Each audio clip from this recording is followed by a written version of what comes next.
Hey folks, how you doing? Just a quick video, a little update on the shop. Cleaned up a lot of stuff today. Didn't do much work, didn't do anything over the weekend. It was like a family weekend. We went visiting friends and family and stuff like that. So we had a good time, but didn't get anything done except this today morning. I did a lot of work on the shop like I promised to myself. I cleaned up stuff. Cleaned up the wall of that, you see. Took down a lot of knives. Got another organizer for the stuff like that. You see the wood, metal and leather drawer. And actually little tip, Home Depot has a really good sale, tool bag like that. I'm gonna use for my work, really nice tool bag that comes with 4 of these, I don't know what would you call it, screw cases, organizers, whatever. $16.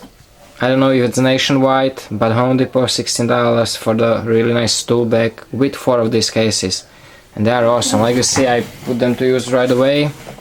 Took down all the small knives and some pocket knives that I didn't use. Most of them that I wasn't able to hang on the wall. So I'm gonna make nice storage cases out of this. Might be nice helpful tip for some of you guys. One I use for batteries. I bought some supply of the batteries. So $16. When you can actually, those 4 cases actually fit perfectly into that. It's like made for it. So it's a pretty decent price storage for knives if you look at it that way. Even if you're not like a handyman or something. And a big thing, the main update is, let me show you.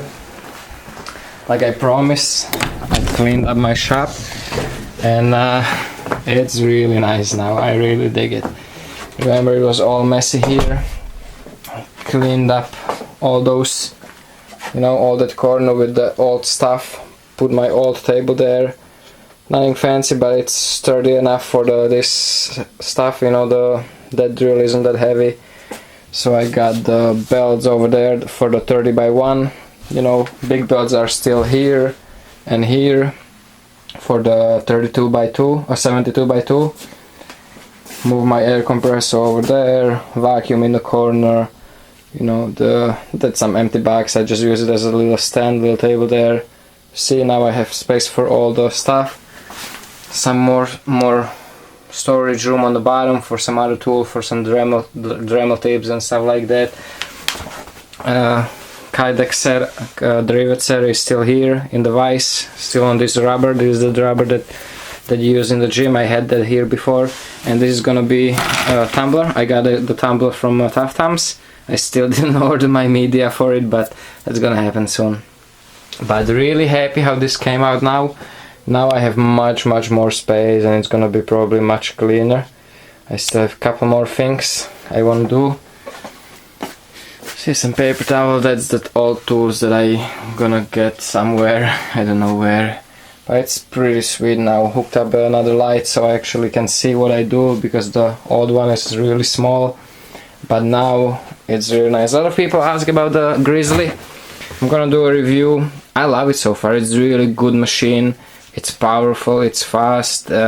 Easy to work with. For me, it wasn't pretty much any change, because if you look at the 30 by 1, it's the same system.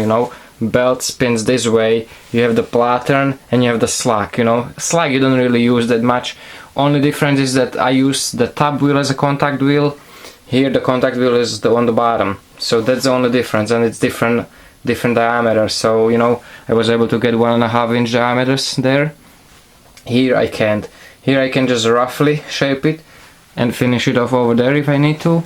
But that's pretty much it. Only thing that was bad, but luckily for me, I don't use this. The attachment, I don't know how would you call it.